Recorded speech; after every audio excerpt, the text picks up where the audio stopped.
Hello, students of class 10. Let us today discuss the question answers of the lesson A Letter to God by G.L. Fuentes. ছাত্ৰ ছাত্ৰীসকল আহা আমি আজি A Letter to Godৰ question answer বিলাক আলোচনা কৰোঁ। Question number 1, page number 5. What did Lansu hope for? Lansu কিহৰ বাবে আশা কৰিছিল? Answer. Lansu hoped for a shower of rain. Lansu এজাক বৰষুণৰ বাবে আশা কৰিছিল। Question number 2. Why did Lansu say the raindrops were like new coins? Lansu কিয় কৈছিল যে বৰষুণৰ টোপালবোৰ নতুন মুদ্ৰাৰ দৰে আছিল? Answer. Lansu's cornfield needed a downpour or at least a shower for a good harvest. Lansur মাকৈ খেতি পথাৰৰ দৰাই এক ভাল ফসলৰ কাৰণে এজাক ডাঙৰ বৰষুণ নাইবা এজাক সৰু বৰষুণৰ প্ৰয়োজন বোধ কৰিছিল। The raindrops signified that they would vitalize the corn plants and make them produce good harvest. বৰষুণৰ টোপালবোৰে বুজাইছিল যে সেইবোৰে মাকৈ গছৰ পুলিবিলাকক সজীৱ কৰি তুলিব আৰু ভাল ফসল ধৰিবলৈ সক্ষম কৰি তুলিব। By selling the corns he would get money.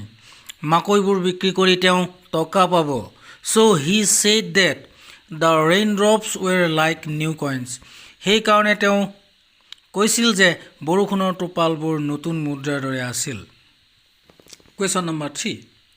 Did the rain change what happened to Lansu's field? How did the rain change what happened to Lansu's field? কেনেকৈ বৰষুণ যা সলনি হৈছিল আৰু লেন্সুৰ খেতিপথাৰখনৰ কি হৈছিল? Answer. While it was raining, suddenly a strong wind began to blow. যেতিয়া বৰষুণ দি আছিল এজাক শক্তিশালী বতাহ বলিবলৈ আৰম্ভ কৰিছিল। Along with the rain, very large hailstones began to fall. বৰষুণ জাকৰ সৈতে বৰ ডাঙৰ শিলবোৰ পৰিবলৈ ধৰিছিল। It did not pass quickly. ই সোনকালে পাৰ হৈ যোৱা নাছিল।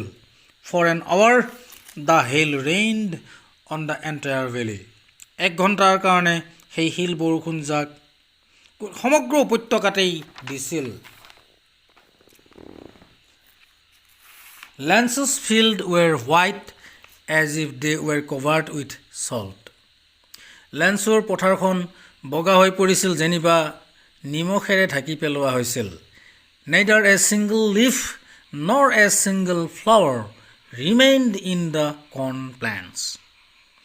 মাকৈ গছবোৰত এটা পাতো নাইবা এটা ফুলো ৰৈ যোৱা নাছিল।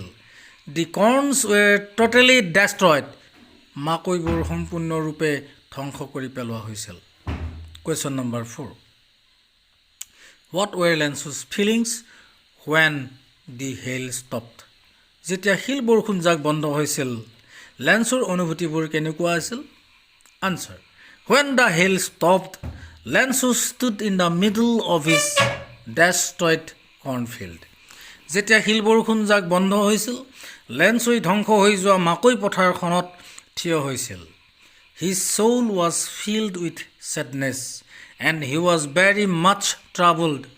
লেন্সুৰ আত্মাটো দুখেৰে ভৰি পৰিছিল আৰু মনত কষ্ট পাইছিল। He told his sons that a plague of locusts would have left more than what the hail had done. সি তাৰ পুতেকহঁতক কৈছিল যে এজাক ফৰিঙেও শিল বৰষুণ জাকতকৈ অকণমান বেছিকৈ মাকৈ এৰি থৈ গ'লহেঁতেন। The hail had left nothing. শিল বৰষুণ জাকে একোৱেই নেৰিলে। That year they would have no corn. সেই বছৰটোত সিহঁতে কোনো মাকৈ নাপাব। All their work was for nothing. সিহঁতৰ সকলো কাম অৰ্থহীন হৈছিল। There was no one to help them. সিহঁতক সহায় কৰিবলৈ কোনো নাছিল। They would all go hungry that year. সিহঁতে সেই বছৰটোত শোকাতুৰ হৈ ৰ'ব। পেজ নম্বৰ 6 টেক্সচুৱেল কুৱেশ্যনবিলাক এবাৰ আমি আলোচনা কৰিম। Who or what did Lenso have faith in? লেন্সোৰ কাৰ ওপৰত আৰু কিহৰ ওপৰত বিশ্বাস আছিল? What did he do? সি কি কৰিছিল? Answer. Lenso had faith in God and believed that God would help him. লেন্সোৰ ভগৱানৰ ওপৰত বিশ্বাস আছিল আৰু সি বিশ্বাস কৰিছিল যে ভগৱানে তেওঁক সহায় কৰিব। He wrote a letter to God asking him for 100 pesos to sow his field again and to live till the next crop came. সি ভগৱানলৈ এখন চিঠি লিখিছিল তাৰ পথাৰখনত আকৌ খেতিৰ বীজ সিঁচিবলৈ আৰু নতুন শস্য আহি নোপোৱালৈকে খাই জীয়াই থাকিবলৈ সি 100 পেচোছ খুজিছিল। Who read the letter? কোনে চিঠিখন পঢ়িছিল? The postmaster read the letter. পোষ্টমাষ্টাৰজনে চিঠিখন পঢ়িছিল। Question number 3. What did the postmaster do then? তেতিয়া পোষ্টমাষ্টাৰজনে কি কৰিছিল? Answer. After reading the letter, the postmaster came to know that Lenso asked God for 100 pesos. চিঠিখন পঢ়ি পোষ্টমাষ্টাৰজনে জানিব পাৰিছিল যে লেন্সোই ভগৱানক 100 পেচোছ খুজিছিল। Knowing this, the postmaster stuck to his decision of replying the letter in order not to shake his belief in God. এইটো জানেও পোষ্টমাষ্টাৰজনে তাৰ যিটো চিঠিখনৰ উত্তৰ দিয়াৰ সিদ্ধান্ত সেই সিদ্ধান্তটোত লাগিয়েই আছিল। চিঠিখনৰ লিখক লেন্সোৰ ভগৱানৰ প্ৰতি বিশ্বাসটো ভংগ নকৰিবলৈ পোষ্টমাষ্টাৰজনে এই সিদ্ধান্তটো লৈছিল। He collected money from his employees, gave a part of his salary and also collected some money from his friends for an act of charity. তেওঁৰ কৰ্মচাৰীসকলৰ পৰা পইচা সংগ্ৰহ কৰিছিল, নিজৰ দৰমহাৰ এটা অংশ দিছিল আৰু তেওঁৰ কিছু সংখ্যক বন্ধুক এটা সাহায্যমূলক কামৰ কাৰণে পইচা দিবলৈ অনুৰোধ কৰিছিল। He put the money into an envelope addressed to Lenso with a letter with only one word as signature, God. He পইচাখিনি এটা লেন্সোৰ প্ৰতি বুলি লিখা এটা এনভেলপত ভৰাইছিল আৰু এই পইচাখিনিৰ সৈতে এখন চিঠিও লগত সোমোৱাই দিছিল।